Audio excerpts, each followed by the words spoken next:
Por que Deus mandou destruir povos inteiros no Antigo Testamento? Deus é um Deus mau, Deus é um Deus de destruição, que destrói mulheres, crianças, animais. Deus é destruidor? Essa pergunta foi feita aqui por uns inscritos. A pergunta é o caráter de Deus, essa destruição que é visto no Antigo Testamento. É isso que nós vamos falar no vídeo de hoje. Olá, queridos amigos, sejam muito bem-vindos aqui no nosso canal Rasgando o Véu. Vamos então olhar e analisar a Bíblia e ver o que a Bíblia fala sobre o caráter de Deus. Deus é mau? Deus é perverso? Olha que Jesus disse que o único bom era Deus. Então a gente vai ver dentro do Antigo Testamento e também do Novo esse caráter destruidor. Por que Deus destruiu povos inteiros? A Bíblia aqui em Deuteronômio 20:17 diz assim: mas as destruirás completamente, isto é, os heteus, os amoreus, os cananeus e os fariseus, e os aveus e os jebuseus, como o Senhor te ordenou, para que não te ensine conforme as suas abominações que fizeram aos seus deuses, e para que não peques contra o Senhor. Então, não são todos os povos que o Senhor manda destruir, mas existe um grupo específico de povos que é dada a ordem para destruir. Olha aqui também em Êxodo 34:11, está escrito: observa o que te ordeno hoje. Eis que expulso diante de ti os amoreus, os cananeus, os heteus e os fariseus, e os aveus e os jebuseus. Então, a gente vai firmando de novo aquela tônica de que Deus vai sempre com um povo específico, essa destruição aqui no Antigo Testamento. Então, quando o povo de Israel sai do Egito, eles vão se expandir e Deus vai dando a vitória para eles, conquistas. Só que é dado uma palavra, que tem povos que serão destruídos totalmente. Quando a gente vê em 1 Samuel 15:3, Deus ele vai mandar Saul também destruir o povo. E agora vai, fere Amaleque e destrói por completo tudo que ele tem. E não o poupa, mas mata também o homem como a mulher, a criança e os que mamam, boi, ovelhas, camelo e jumento. Aqui Deus manda destruir até os animais. Só que ele manda aqui para um homem e a sua descendência. Já não é mais para os povos, para aquelas tribos, mas para um homem. Quando a gente começar a estudar e a ler, nós vamos entender por que Deus ele manda destruir um tipo de tribos naquele tempo, porque um homem, Amaleque, a gente não tem condições de falar nesse vídeo sobre o que acontece. Isso aí vai ter que ficar para um vídeo sozinho, porque vai demandar muito tempo. Então, para não embolar, eu vou deixar 1 Samuel para um vídeo sozinho. Então, a gente vê um Deus destruidor. Então, a gente vê um Deus que manda tirar a vida. Como que um Deus manda tirar a vida? Se a gente vai comparar lá no Novo Testamento, o amor de Deus entregando o seu filho, e de repente no Antigo Testamento está mandando tirar a vida. E Jesus diz que Deus é bom. Então uma coisa não está batendo. Deus é bom ou Deus é perverso, Deus é sanguinário, Deus manda destruir vidas. Queridos irmãos, muitas pessoas vão levar isso aqui para o lado moral. Não, porque Deus mandou destruir pelo lado moral, porque não serviam a Deus, porque o comportamento deles extrapolava toda a idolatria, a imoralidade. Sim, então se fosse hoje, Deus já era para destruir muitos aqui, porque já estamos no mesmo caminho. Mas existe algo mais importante por causa dessa destruição que Deus faz, que está em Gênesis. Porque toda essa destruição, ela começa em Gênesis. Eu vou ler aqui eu marquei o versículo para a gente não ficar perdendo tempo. Gênesis 6, 7 diz assim: E o Senhor disse: Eu destruirei o homem a quem criei da face da terra, também o homem quanto ao animal, e a coisa rastejante, e as aves do céu, pois me arrependi de havê-los feito. Mas Noé encontrou graças ao Senhor. Então, a primeira destruição sobre a face da terra é o dilúvio. Deus, ele vai dizer que se arrepende. Mas essa palavra, Deus se arrepende, Deus não se arrepende. É uma expressão para que o homem compreenda que naquele momento Deus vai mudar o rumo da história. É isso que quer dizer, Deus se arrepende. Deus vai mudar o rumo da história, porque Deus não se arrepende, porque tudo está diante da face dele. Irmão, espero que eu consiga explicar esse assunto, que é um assunto bem complexo. Então, o dilúvio é a primeira destruição total. Eu escuto pessoas, às vezes, que nem lê Bíblia e falam assim: olha aí, seu Deus é um Deus destruidor. Como é que um Deus destrói vidas, destrói um mundo? É um Deus sanguinário, um Deus perverso, um Deus destruidor. Aí só começa aí no dilúvio. Eu fico quieta. Mas o pior é quando eu escuto a pessoa que conhece a Bíblia dizendo, em dúvida, Deus é perverso, porque ele mandou o dilúvio. Queridos irmãos, o dilúvio foi uma salvação para o homem. Aqui 6,17 diz assim: E eis que eu mesmo trago o dilúvio das águas sobre a terra para destruir toda a carne em que há sopro de vida e debaixo do céu, e toda coisa que está na terra morrerá, exceto Noé com a sua família. Então, o dilúvio, que muitas pessoas estão olhando como destruição, e o lado contrário tem que ver como destruição mesmo, porque foi um momento que Deus deu respiro à sua criatura. O dilúvio, ele é visto como destruição de toda a geração, de toda a humanidade, de toda, como diz, toda a carne pereceu no dia do dilúvio. Mas Deus, ele usou o dilúvio para abençoar o povo. O dilúvio, ele veio sobre a terra e o próprio Deus diz: eu trago o dilúvio. Então Deus traz a destruição sobre aquela terra? Não foi destruição. Porque quando a gente vê lá do Gênesis 6, nós vamos ver que algo estranho aconteceu sobre a terra. Os filhos de Deus viram que as filhas dos homens eram belas e tomaram para si esposa de todas que escolheram. E o Senhor disse: meu espírito não contenderá para sempre com o homem, pois ele também é carne. Porém, seus dias serão 120 anos. E havia gigantes na terra naqueles dias. E também depois disso, quando os filhos de Deus entraram as filhas dos homens, e elas geraram filhos, e estes se tornaram homens poderosos, que eram, na antiguidade, homens de renome. Então, nós estamos vendo aqui, muitas pessoas não conseguem entender, não aceitam, ok, mas a visão que Deus tem me dado no meu coração houve algo terrível. Quando fala filhos de Deus, Benai Elohim está falando de seres celestiais. Difícil compreender para alguns. Mas seres celestiais vão entrar na nossa atmosfera, assim como nós vamos ver no Éden, que ali também tinha um ser celestial que vai fazer Eva entrar no engano. Aqui também nós vamos ver um ser celestial que vai entrar nessa atmosfera.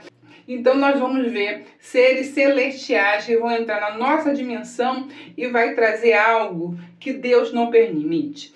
O livro de Enoque, para a história, também vai falar sobre isso. Então nós vamos ver que haverá um hibridismo enorme sobre a terra, onde homens vão ser transformados, vão ter uma mutação genética que vamos ver gigante sobre a Terra. O livro de Enoque vai falar que essa mutação genética foi tão grande, mas tão grande, que atingiu plantas e atingiu animais.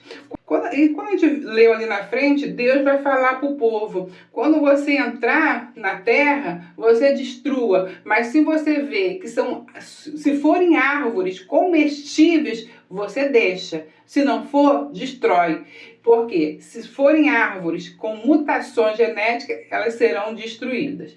Então a gente vai ver que houve algo que aconteceu em Gênesis 6, que houve uma mutação. O inimigo, ele sabia desde o início da promessa que Deus fez à serpente e a promessa que fez a Eva, que a semente de Eva pisaria a cabeça da serpente. Então, o tempo todo o inimigo, ele vai tentar destruir a semente de Adão e a semente de Eva. A semente humana, ela sempre estará correndo perigo, porque há uma promessa. E o inimigo, ele quer a destruição total da semente que foi dada por Deus. O homem perfeito que foi criado por Deus, ele quer essa destruição total. Então, em Gênesis, a gente vê que quando Deus vê que está quase que tudo perdido sobre a terra, ele olha e vê Noé.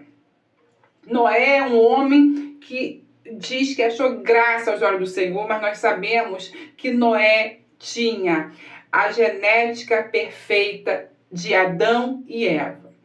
E ali Deus vai permitir que ele continue para salvar a raça humana, porque a linhagem da serpente, ela não pode prevalecer sobre a linhagem de Adão e Eva, porque de lá há a promessa para o Messias. Então tudo está conectado com essa genética. Por isso que Deus vai destruir um grupo de povo. Então, quando chega aqui no dilúvio, Deus destrói tudo. Então, Deus destrói, é a ira de Deus. Deus destrói tudo com água. E Deus, a destruição é por água.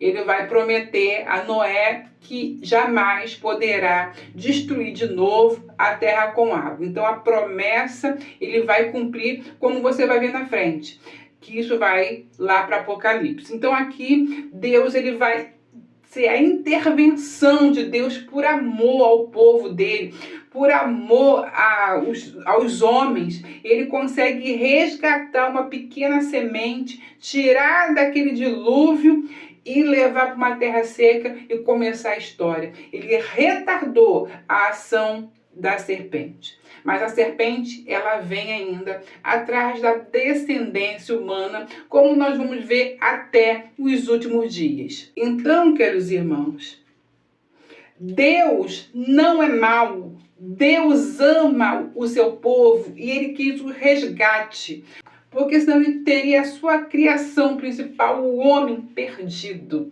Então, quando se fala do dilúvio, glorifique o nome do Senhor, porque o dilúvio fez com que a vitória chegasse à cruz e até nós. Se não fosse o dilúvio, tudo seria consumido lá atrás. E nós vamos ver que isso não acabou ainda. Essa história ainda não acabou. Nós continuamos, não mais com essa destruição de fogo. Quando a gente vai, porque o que o Senhor Jesus fala? O Senhor Jesus dá um alerta. Ele diz assim como nos dias de Noé. Então o fim, quando estivermos próximo do fim, será como os dias de Noé. Como que eram os dias de Noé? Aí você está vendo aqui.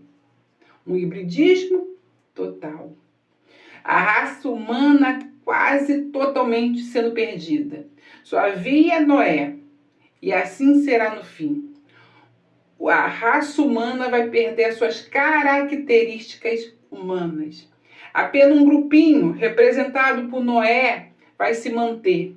Apenas um grupinho vai se manter. E esse grupinho que vai se manter, Deus vai precisar manter na arca, Deus vai ter que manter ali debaixo da sua mão para que não se perca. Então esse grupinho que nós comparamos com Noé vai se repetir lá no final. Irmãos, eu espero que eu esteja falando direitinho para os irmãos, que é um assunto bem grande, eu estou tentando resumir para os irmãos entenderem.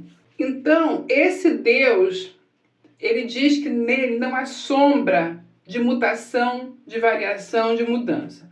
Esse Deus, ele agiu no Antigo Testamento e ele derramou a sua ira com água e os povos ficaram debaixo das águas. Só que esse Deus, ele continua o mesmo, vamos dizer, no Novo Testamento. Jesus fala, meu Pai é bom, o único é bom. E ele diz, assim no final será como nos dias de Noé. Só que há uma promessa que o final não será terminado com água, mas com fogo. Aqui em 2 Pedro vai mostrar que o Deus do Antigo Testamento é o mesmo. A ira dele, o agir dele vai ser o mesmo. Quando o mundo estiver, como nos dias de Noé, essa mutação total, nós vamos ver, segundo Pedro, a segunda carta de Pedro 3, dizendo assim, 3:10. Como que é a segunda, como que será a ação de Deus no Novo Testamento? Mas o dia do Senhor virá como ladrão, de noite, no qual os céus passarão com um grande estrondo. Os elementos hão de derreter com um calor intenso, e a terra e as obras que nela há se queimarão. Quando nós ouvimos isso, nós vamos ver que é Deus de novo agindo. É o mesmo Deus do Antigo Testamento agindo agora. Lá com água, aqui com fogo. Ah, Cláudia, é perverso, é mau. Não. Deus está mais uma vez agindo. Porque aqui também, esse grupo que estará aqui, que nós vamos ver, então, mais uma vez, nós vamos ver Deus agindo. O mundo estará como nos dias de Noé. E Deus vai, não mais com água por causa da sua promessa, ele vela sobre sua palavra para cumprir. Ele agora termina esse mundo com fogo, queimando. Em Apocalipse 8 vai confirmar isso. Apocalipse 8, a partir do 5, irmãos. 8:5 diz assim, e o anjo tomou incenso, encheu de fogo do altar e lançou dentro da terra. E houve voz, trombetas e relâmpago e um terremoto. Então nós vamos ver que Deus, aqui, ele está o mesmo Deus agindo. Então ele é mau também, porque ele vai fazer tudo de novo. Assim como no Antigo Testamento, ele vai destruir povos, então ele vai ser do mesmo jeito. Então aqueles povos que Deus destruiu ali no Antigo Testamento não eram todos, era um grupo. Por quê? Porque quando a gente vai chegar aqui no Novo, quando a gente vê a batalha ali dos israelitas tentando conquistar a terra, nós vamos ver que eles vão dar de frente com gigantes, que Davi vai lutar com gigantes, que são homens, que são seres que de alguma forma eles conseguiram atravessar esse dilúvio, não sabemos como, e eles vão surgir nas terras. Serão homens poderosos, uns de 6 dedos, uns que vão ter camas imensas. A Bíblia vai falar desses gigantes. Aí as pessoas falam, são pequenos. Mas a Bíblia é tão clara que diz as dimensões da cama para mostrar o quanto esses homens eram grandes. Você vai ver que os espias, quando chegam na terra, eles vão se assustar. Eu me vejo como gafanhotos. Por quê? Porque tem homens imensos naquela terra. Eles olham frutas, uvas, que têm que ser carregadas por 2 homens, porque um não consegue carregar uma uva. Para você ver que algum conhecimento aquele grupo tinha. Então, esses seres são seres que nós sabemos que ainda sofrem mutações de Gênesis 6. E aí, com essa mutação, Deus fala, não quero que vocês casem com esse povo. Vocês não podem se misturar com eles.